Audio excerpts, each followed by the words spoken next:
سلام البنات، نهار جديد وفيديو جديد. نتمنى تكونوا على خير وبخير. اليوم درت معكم هاد الخبيزه البنات، فطيره معمره بالكفته والخضر، كتجي رائعه البنات. نتمنى تجربوها.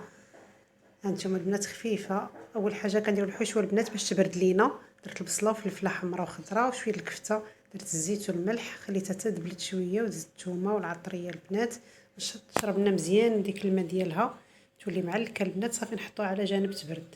والعجينه البنات راني ديجا خدمه معكم في الباكيت، ما بغيتش يكون الفيديو معاود.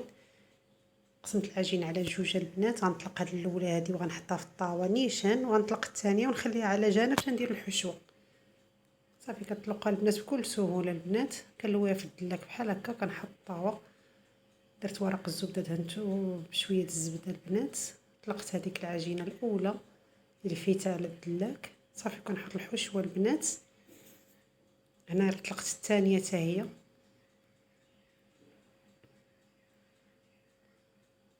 صافي راه ساهله البنات ملي كتختمر. دابا غندير الحشوه البنات بعد ما بردات لينا باش ما تقطعيناش العجين، مهم انها تبرد. صافي غندير شويه الفرماج حكيتوها البنات. صافي نزيد الطبقه الثانيه د العجينه اللي طلقناها حتى هي. صافي البنات كنقرصها مزيان في الجناب وكندهنها بصفار بيضاء بشويه الصويا، ودرت عليها الزنجلان. نتمنى يعجبكم الفيديو اليوم، ما تبخلوش عليا باللايك والاشتراك.